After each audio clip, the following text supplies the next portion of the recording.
I am loving this. This is like political cocaine. I am hoping this party eats itself alive. You know what, Graham Platner, though? The Dems completely did you dirty, all right? They propped you up. They raised you money. They presumably vetted you and probably knew about all this stuff and still thought you could win because you were some like cosplaying blue-collar oyster farmer, of which you're not. And then when it became inconvenient for them, they threw you out with the bathwater in the last 48 hours. They have run this coordinated attack on you, Graham. So you should screw them back. Don't drop out. Make them pay for ruining your life. This is just me speaking, because the only thing that changed was the polls. Most recent poll from, by the way, before yesterday's story came out, had Graham Platner losing by 5 points, 4 points to Susan Collins. And then when they saw that, and I'm making an educated guess on how this went based on my 15 years in politics on here, Democrats were like, oh, man, we got to get rid of this guy, just like they did with Joe Biden. And here's why now. According to the way Maine runs their elections, Platner only has until this coming Monday, the 13th, to drop out. Otherwise, he's the guy on the ballot, and you can't put anyone else there. And they're going to do the same thing they did, just like with Kamala Harris. So she was just anointed without an election.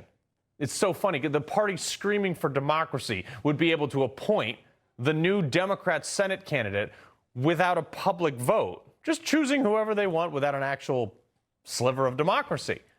This is why I don't take Democrats seriously on anything, because they try, oh, democracy. And then they make every effort to avoid it in their own party by circumventing their supporters and their voters' votes. But let's talk about democracy while we're here. Over 70% of Maine Democrats voted for Platner, and still, with all these allegations out there, 70+%. In fact, he swept nearly every county, every town, and set a record for the most primary votes by any Democrat's U.S. Senate candidate in Maine ever. Wow.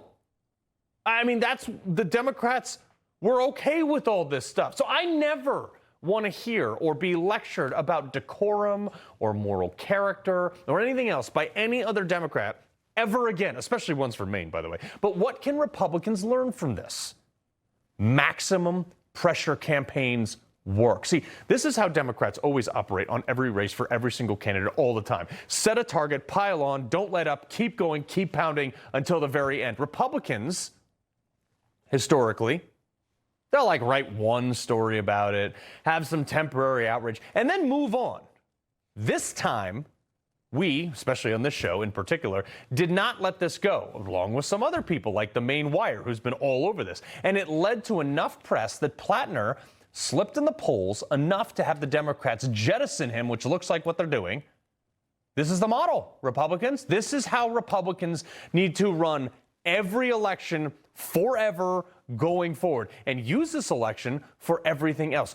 Do not let any Democrat ever live down their association with Graham Platner. Never. He loves the Constitution. He fights for what's right. He hates the bad guys. He's a freedom warrior. He's your freedom warrior. Watch Carl Higbie every weekday on Newsmax.